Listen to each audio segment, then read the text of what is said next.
menyaksikan video terbaru dari channel G. Assalamualaikum warahmatullahi wabarakatuh. Bismillahirrahmanirrahim. Alhamdulillahi rabbil alamin. Assalatu wassalamu ala asyrafil anbiya'i wal mursalin sayyidina wa maulana Muhammadin wa ala alihi wa sahbihi ajma'in. Yang saya hormati guru saya dan guru kita semua, beliau Bapak Dr. Sutrisno MSI. Mungkin yang muda-muda itu tanda tanya ya, kok gurunya Pak Kabit. Saya itu kimia S1-nya.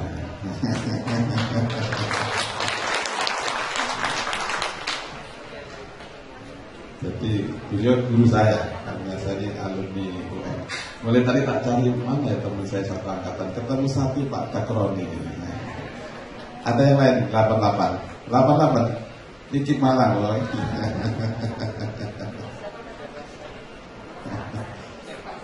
Angkatan 88 Ikip Negeri Malang, jurusan kimia. Ada patutnya itu. Jadi Pak Santo ini kan ada patutnya. Belajar kimia, asam urat dan asam folat.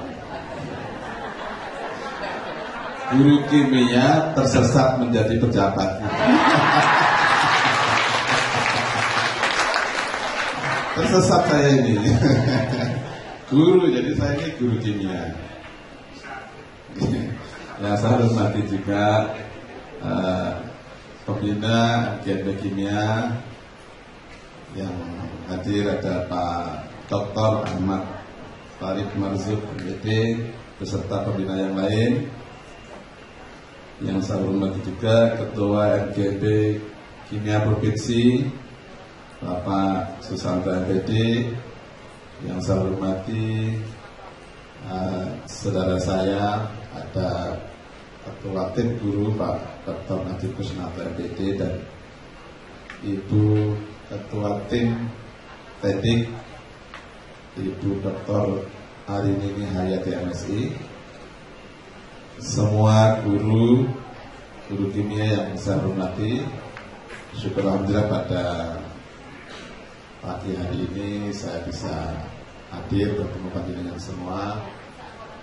Kalau ketemu panjenengan itu pulang kampung sesama kimia. Alhamdulillah bahagia, senang bertemu keluarga besar, teman-teman dari MGP Kimia. Panjenengan semua kalau belajar kimia adalah belajar kimia asam askorbat. Ini lupa Susanto ini. Belajar kimia asam askorbat, guru kimia hebat. Ini Pak Tris perlu kita banggakan, Pak Tris. Jadi MGP Kimia ini eksis ya. Mulai belum ada usun MGP sudah eksis kimia ini ya, luar biasa. Eksis dan kinerjanya bagus. Dan tempo hari Pak Kastolan itu yang sekarang menjadi wakil dirjen, beliau juga alumni IKIP Malang jurusan matematika. Beliau mengatakan bahwa ketika menyusun satu pemberdayaan guru atau PKB pendidikan berkelanjutan, itu diantaranya terinspirasi dari MGP Kimia.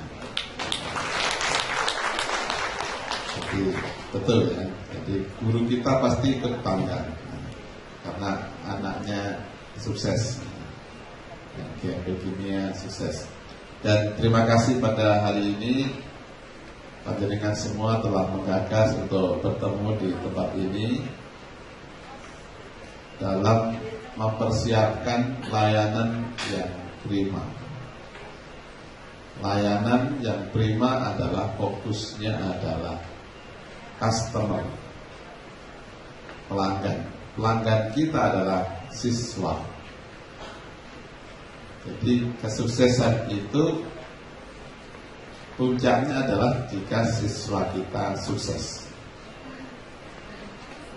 Nah, ada dua arah yang diinginkan oleh siswa kita untuk memperoleh pelajaran. Yang pertama adalah untuk melanjutkan ke jenjang pendidikan yang lebih tinggi. Yang kedua adalah untuk persaingan bebas, untuk daya saing yang inovasinya sangat ditunggu, sangat bermanfaat bagi perkembangan ilmu dan juga kesejahteraan kehidupan. Nah, oleh karena itu hal yang tepat ketika teman-teman itu bertemu dan kemudian melakukan kajian-kajian yang saya baca di papannya adalah kimia terapan.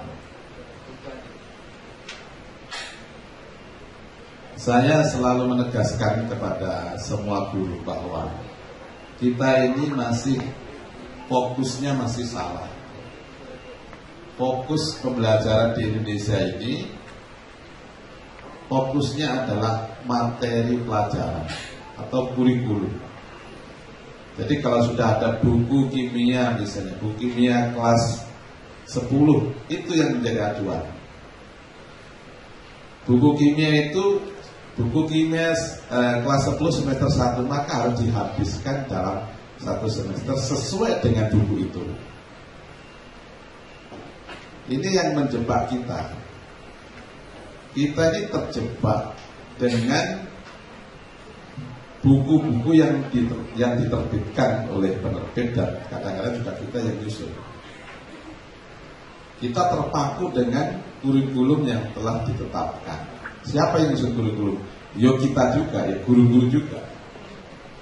Pejabat itu hanya memfasilitasi, guru diundang ke Jakarta menyusun. Hasilnya ya kita terima itu sebagai hasil nasional. Aslinya juga guru yang didampingi dosen juga. Kenapa saya katakan demikian? Coba kita ke belakangnya agak jauh. Indonesia ini dikenal kaya atas rempah-rempah dan itu tidak terbantahkan.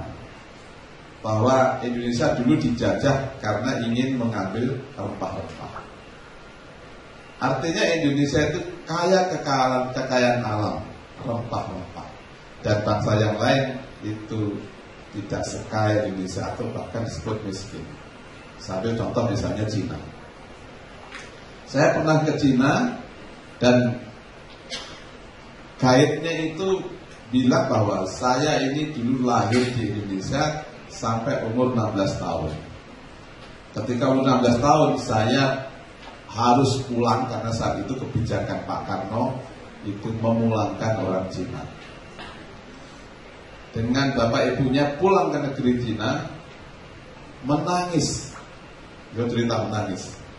Karena hidup di Indonesia sudah makmur, negaranya subur makmur, pulang ke Cina negaranya miskin, susah untuk makan saja. Itu tahun 65-an. Itu ceritanya beliau. Kemudian beliau melanjutkan cerita itu. Sekarang Bapak Ibu lihat bagaimana perkembangan Cina. Nah, mungkin mau dilanjutkan isukan ya. Coba bandingkan Indonesia. Dan dilanjutkan. Suruh lihat aja perkembangan Cina. Nah, terkait dengan kekayaan rempah-rempah itu, kenapa obat-obatan herbal dan juga obat-obatan kimia itu kok banyak dari Cina? Padahal yang kaya atas kekayaan alam rempah-rempah itu Indonesia. Ini kan masalah, ada kesenjangan. sampai hari ini Indonesia dikenal negara yang kaya potensi. Tapi kenapa yang mengelola bukan kita, tapi orang asing? Kemana anak kita? Kemana hasil pendidikan kita? Nah, kebanyakan pendidikan kita itu terpaku dengan bukulah yang menjadi orientasi. Yang sering saya katakan book oriented, bukan student oriented. Bukan arahnya bagaimana siswa itu berkembang. Dan saya dulu juga mengajar kimia. Memang kita mengajar kimia itu menjadi agak stres. Ya. Jadi kalau ada guru kimia dikenal, guru kimia kok keren ya? Bukan keren sebetulnya. Stres mikirkan anak-anak. Kalau sudah reaksi kimia, tidak ada yang tidak 0, itu. Hitungannya pasti 0. Anak-anak jangankan hitung 0, hitung si utuh nggak iso. Penjumlahan tidak bisa, perkara nggak bisa. Gimana rasanya kan ikut kemut-kemutnya, gregetan ya, gregetan. Kemudian kita tanya, terus biyen kon iku nduk SLTP belajar apa le, belajar apa nduk? Saiki wis aliyah kok kaya ngene. Jare guru SMP atau MTS-nya, kon niku nduk MI belajar apa?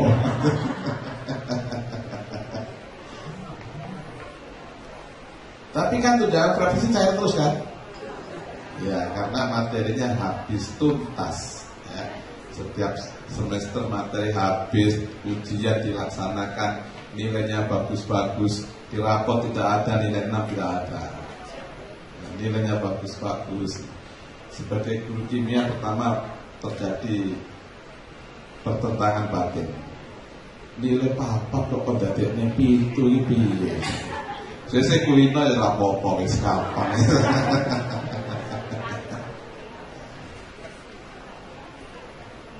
Nah, kalau panjenengan sampai hari ini yakin bahwa pembelajaran itu berhasil,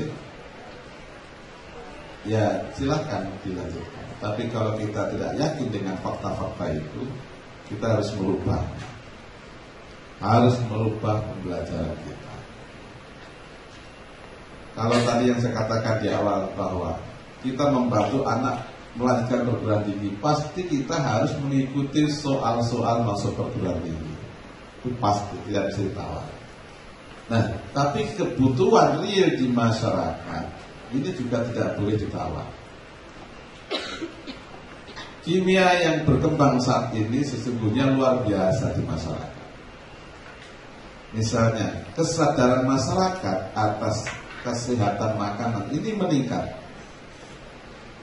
Hanya masalahnya persepsi masyarakat itu jangan makan yang mengandung kimia. Ya semuanya kimia. Meskipun singkong ya kimia, gimana ini? Ini kan masyarakat belum tahu. Belum tahu zat aditif kan belum tahu dia.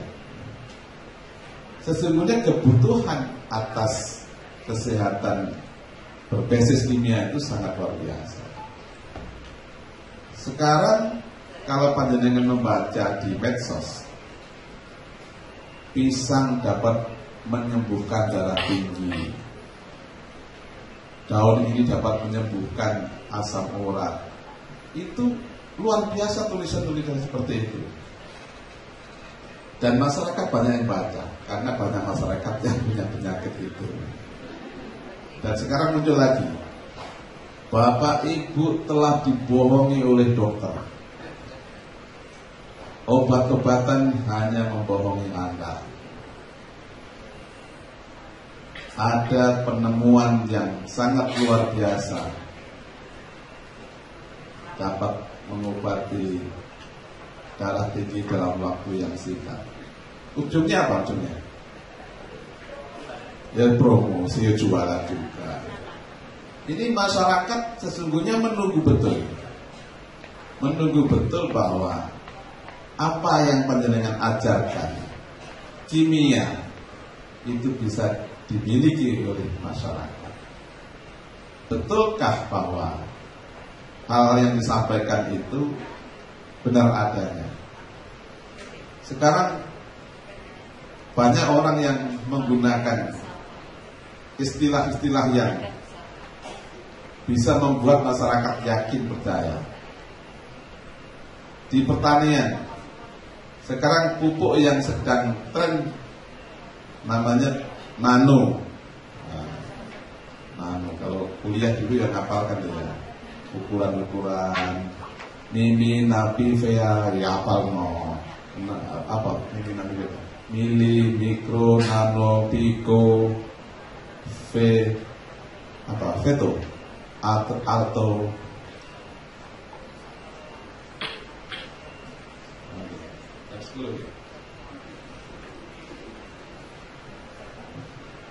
Monggo dipimpin.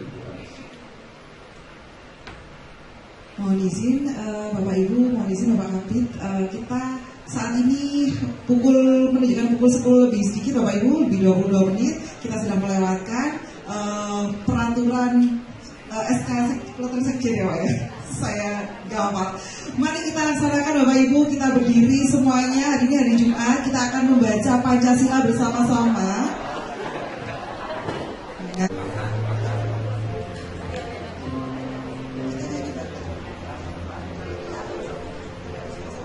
Pancasila. Satu, ketuhanan yang Maha Esa. Dua, kemanusiaan yang adil dan beradab. Tiga, persatuan Indonesia. Empat, kerakyatan yang dipimpin oleh hikmat kebijaksanaan dalam permusyawaratan perwakilan. Oleh hikmat kebijaksanaan dalam permusyawaratan perwakilan. 5. Keadilan sosial bagi seluruh rakyat Indonesia. 5. Keadilan sosial bagi seluruh rakyat Indonesia. Diaturkan, terima kasih Bapak Ibu. Silahkan bisa duduk kembali. Dan kami mohon kepada Bapak Kabit untuk berkenan melanjutkan pengarahan untuk kita semuanya. Monggo. Oke, terima kasih. Kita lanjutkan. Bapak Ibu mungkin pernah mendengar juga penjual pupuk MLM. Pupuknya kecil, tapi tanamannya berproduksi sangat luar biasa. Ketika dipupukkan berkali-kali, berikutnya tanamannya kecil-kecil. Ternyata itu adalah katalis. Jadi penyerapan unsur haranya di awal luar biasa, tapi berikutnya nutrisinya habis. Sama dengan obat kuat untuk bapak-bapak. Minum obat kuat itu sebetulnya memacu untuk mengeluarkan. Kalau tidak diisi habis nanti. Ini kepentingan kimia terapan sangat ditunggu di masyarakat. Oleh karena saya mendukung bagaimana belajar kimia itu menjadi menarik, menyenangkan dan mendalam seperti yang diinginkan pada hari ini, deep learning.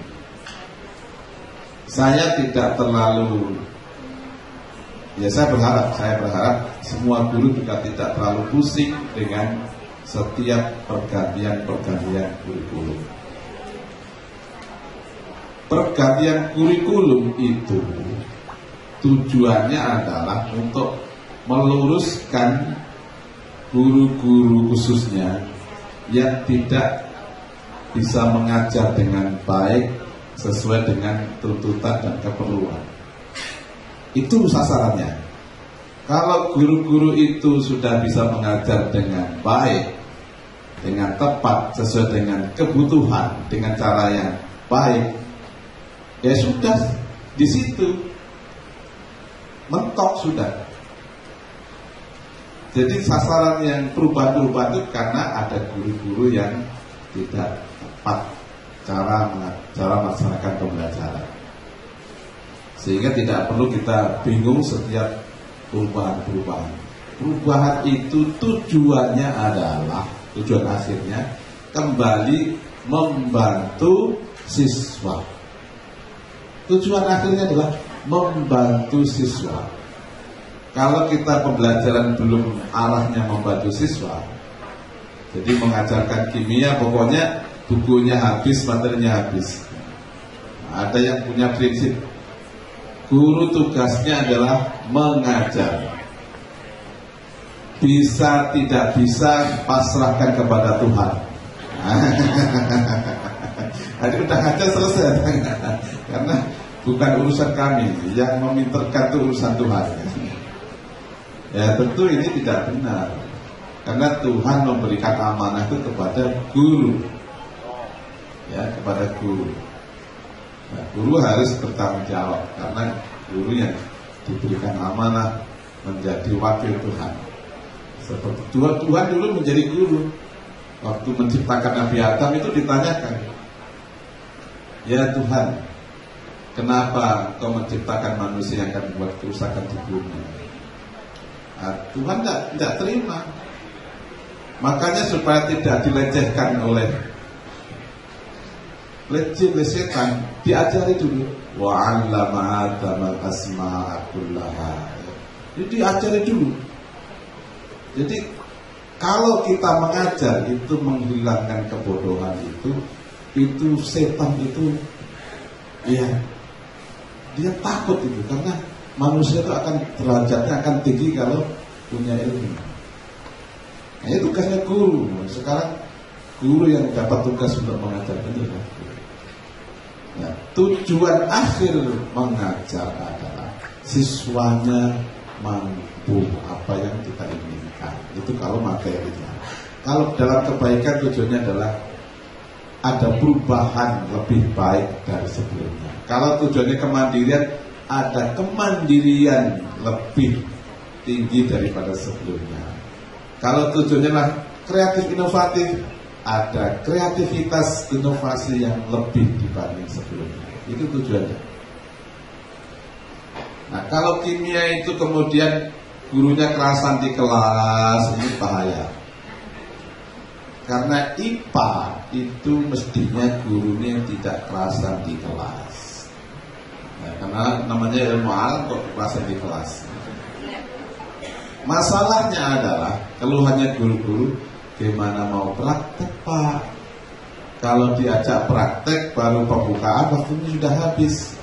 Nah, ini saya berikan masukan kepada panjenengan semua. Panjenengan dapat berkolaborasi. Berkolaborasinya bukan tim teaching tapi berkolaborasi. Misalnya dengan guru bahasa Indonesia.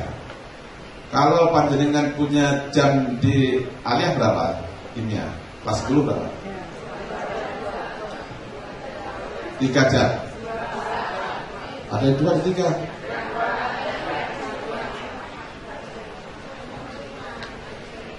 Ada yang 2 dan 3? Apalagi kalau 2 jam, kalau mau praktek baru buka, petunjuk praktikumnya sudah selesai habis.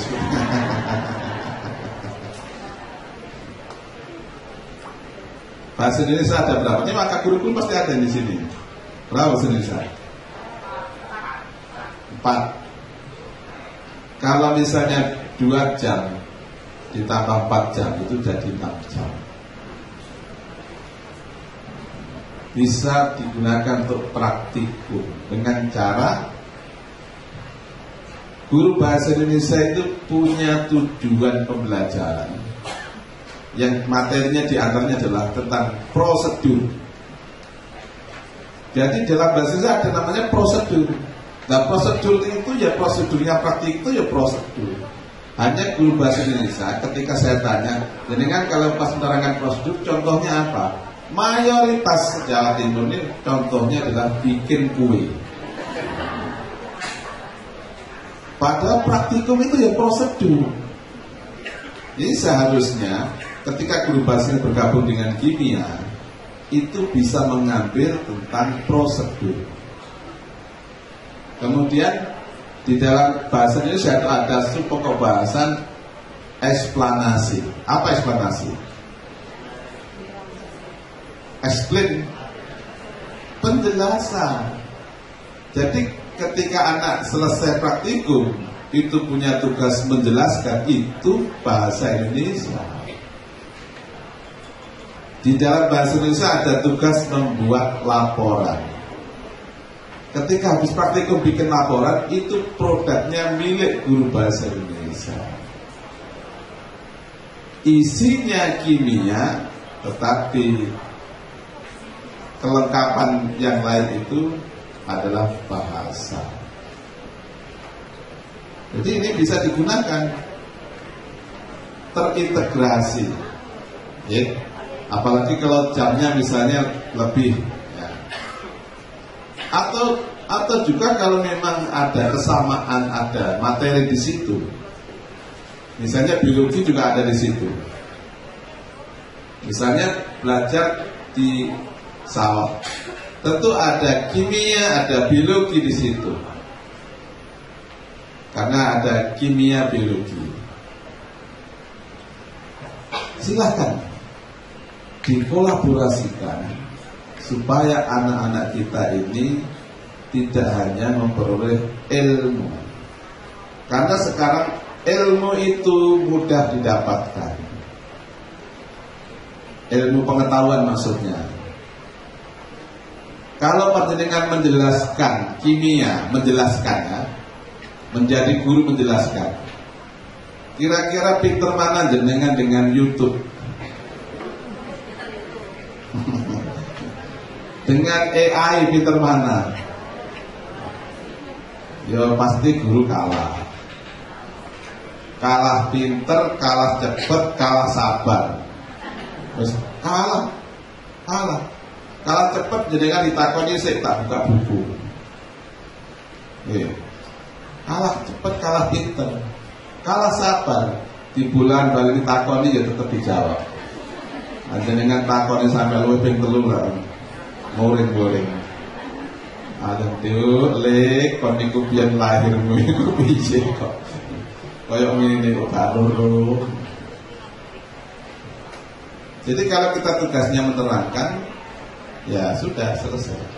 Oleh karena itu harus praktikum karena IPA. Bagaimana kimia terapan itu dapat dilakukan oleh anak-anak kita untuk tujuan jangka panjang, bahwa negara kita ini kaya akan biologi dan di situ tentu ada kimia, kekayaan alam yang lain. Ini adalah potensi yang harus dikuasai anak kita. Tapi kalau anak kita hanya mendapatkan pengetahuan tekstual, tidak kontekstual, maka ini sangat berbahaya karena persaingan itu tidak hanya terbatas di dalam negara, tetapi persaingan itu adalah persaingan internasional. Apakah anak-anak kita ini aslinya tidak bisa diajari kimia? Atau anggaplah bodoh. Apakah anak-anak kita ini bodoh? Tentu tidak. Apakah bangsa yang lain itu diciptakan lebih pintar daripada bangsa kita? Saya yakin tidak. Kenapa itu? Ada kekeliruan di kita. Kenapa sampai aliyah penjumlahan saja tidak bisa? Karena waktu di MI-nya matematikanya kebanyakan dan sangat sulit, sehingga anak itu sudah langsung menolak terhadap matematika. Kesulitan itu membuat anak trauma dan kemudian menutup dirinya untuk belajar matematika. Ini adalah kesalahan kita. Bukan anak-anak kita, bangsa kita ini tidak mampu. Memang tidak semuanya punya bakat yang sama, itu ciptaan Tuhan, ciptaan Allah. Tetapi bukan berarti semuanya bodoh. Semua pintar sesuai dengan bidang masing-masing. Ini yang harus terus kita jadikan catatan, bagaimana kita merubah. Kalau sudah aliyah, Panjenengan menemukan kesulitan misalnya membuat reaksi-reaksi bersama dengan penghitungan yang detail. Siswanya di madrasah aliyah yang di pinggiran, yang itu inputnya itu sisa-sisa. Diajari yang dengan reaksi-reaksi redok dan sebagainya tidak mampu. Apa yang Anda lakukan? Apakah dipaksakan dengan itu? Itu namanya kalau dipaksakan itu belajar berorientasi pada materi. Tetapi panjenengan harus bisa membaca. Ini loh anak-anak ini nanti tidak ada yang kuliah misalnya. Kenapa kita paksakan dengan materi untuk kuliah? Kenapa tidak materi kimia terapan kita perbanyak? Itu pilihan ada di panjenengan. Kimia-kimia yang bermanfaat langsung dalam kehidupannya. Ini yang dibutuhkan mereka. Kita membantu anak-anak kita untuk menghadapi masa depannya. Tidak dipaksakan. Loh bukunya pokok ini. Loh Pak, nanti pengawas gimana? Pengawas sekarang tidak mengadili. Pengawas sekarang menjadi pendamping, menjadi coach, ya, menjadi pendamping. Panjenengan yang punya kewenangan untuk menentukan arah pembelajaran. Siapa yang mengajar? Gurunya. Yang menentukan materi siapa? Gurunya. Pak, ada CP. CP itu apa? CP itu intinya pengembangannya ada di panjenengan sesuai dengan perkembangan subjek didiknya. Yang uji siapa? Gurunya. Yang meluluskan siapa? Gurunya. Kenapa kita masih terpaku dengan pola-pola lama? Pokoknya buku ini sudah diserahkan sepenuhnya ada di panjenengan. Nanti pertanyaannya di akhirat. Muridmu iso apa ora? Bukan bukunya wis tuntas entek betul. Muridmu iso apa ora? Ini kalau masalah nilai, panjenengan ngasih nilai 7, kepalanya ngomong, anak kita itu masuk mau kita ikutkan SNBP, nilainya harus bagus. Nah, jadi kan harus mengangkat nilainya. Gimana? Kok kita ini guru kok suruh berbohong, nilai suruh angkat? Itu karena juga kesalahan kita, Bapak Ibu. Kenapa kita ini sulit nilai? Kenapa kita memberi nilai kok sulit? Ini kalau dulu Pak Kris ya, kalau di UM itu sulit sekali nilai ya.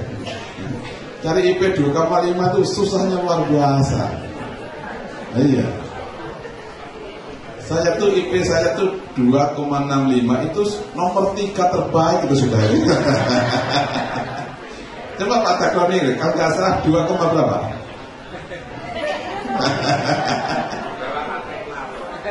Berapa 5? Iya. Jadi susahnya luar biasa. Itu pun saya tuh yang mengatur tuh kimia itu yang A-nya berapa sih? Ya, yang B juga sedikit, ya banyak C-nya gitu ya. Ya. Yang A itu ya MKDU.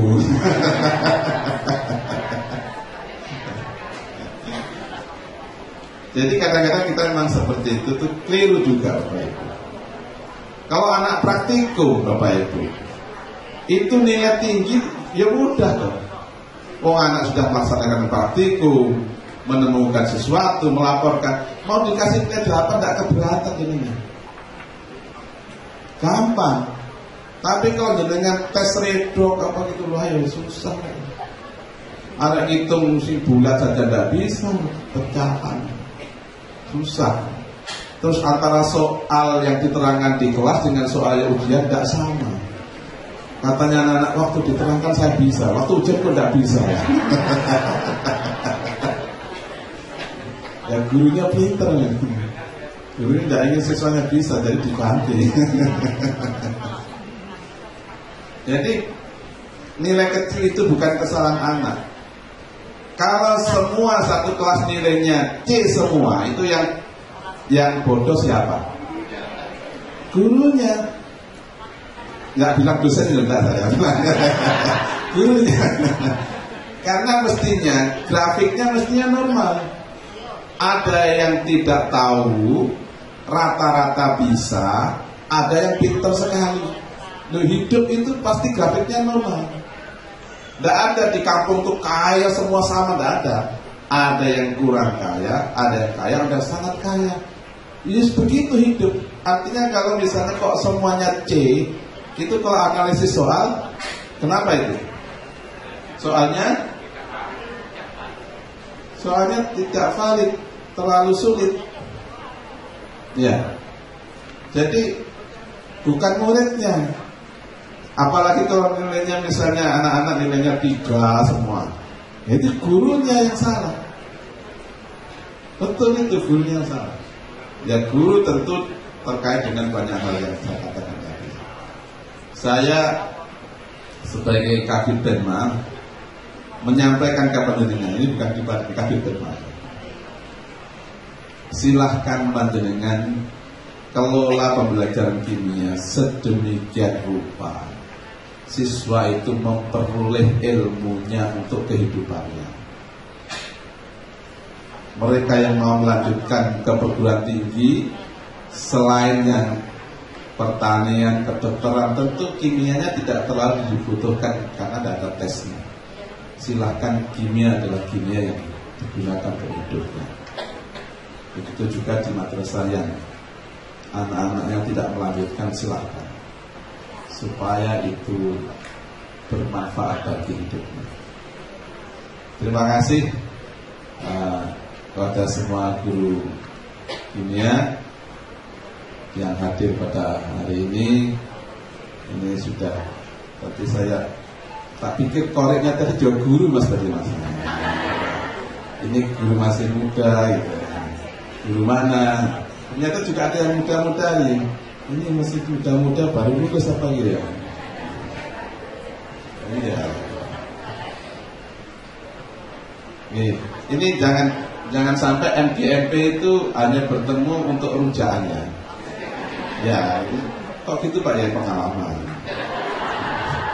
Di kabupaten misalnya 15 ketemu MGMP gitu ya.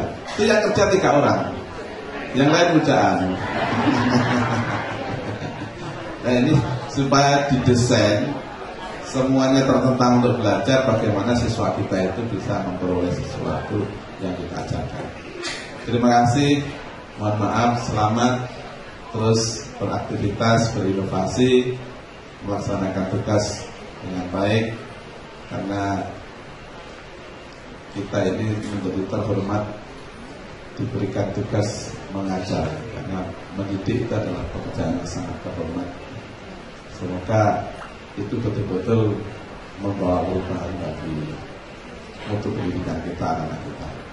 Sekali lagi terima kasih atas panitia, Bu Anis. Kalau Bu Anis itu sering ketemu karena pembawa acara Jawa Timur. Terima kasih semuanya, Bu Ina, Pak Santo, semua senior-senior, terima kasih atas semuanya. Terima kasih Pak Tris hadir dan memberikan support kepada kita semua, materi kepada kita semua.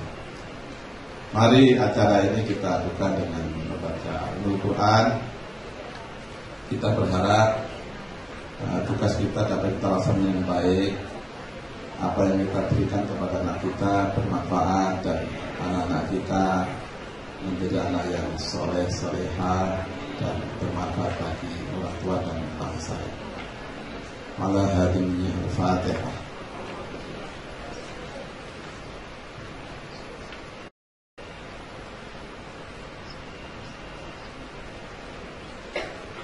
Dengan pembacaan surat Al-Fatihah yang kita baru baca bersama-sama, maka acara ini secara resmi saya nyatakan dibuka.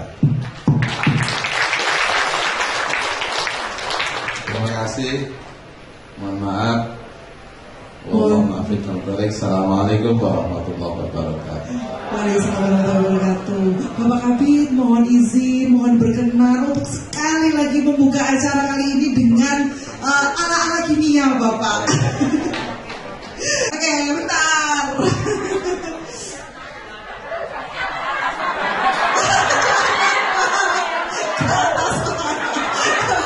Oke, kita itu bersama ya, Bapak Ibu. Ke atas, Pak. Oke, kita itu bersama. Hitung mundur ya Bapak Ibu ya, dari 3 ya. Oke, kita hitung bersama. 3, 2, 1. Wah. Gimana nih Pak? Oke, kita cek sekali lagi. Sebentar. Itu sebenarnya memang dibuat seperti ini Bapak Ibu, biar semakin penasaran. Itu alasannya ya Bapak Ibu ya. Ini perlu perjuangan dibawa dari jauh-jauh dari Bondowoso Bapak Ibu. Ini penciptanya Bapak Ikromil Habibie. Buat sendiri Bapak Ibu. Oke, kita hitung mundur lagi. Semua kali ini bisa. 3, 2, 1.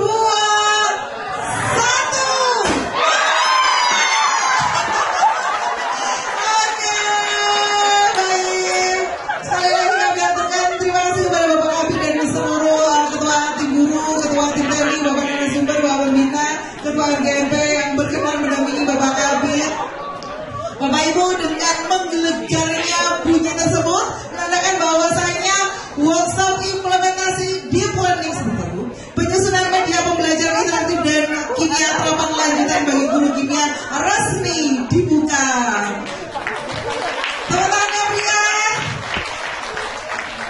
Bapak Ibu, mohon berkenan Pak Kabid sekali lagi ini kami mohon izin untuk memberikan kenang-kenangan.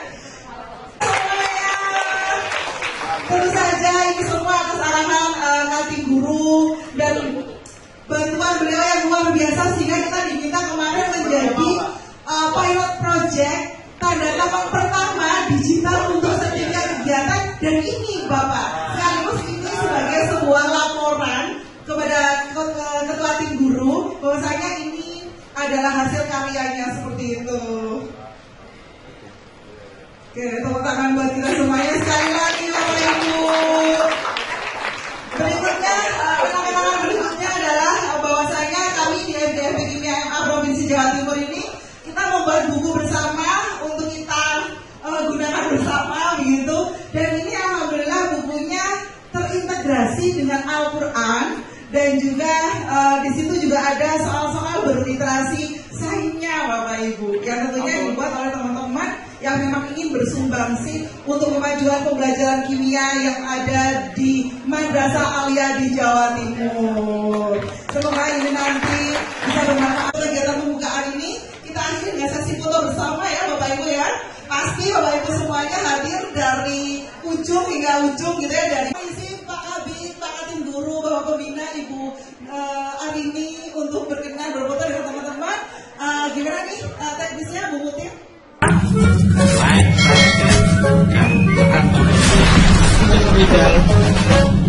Video terbaru dari channel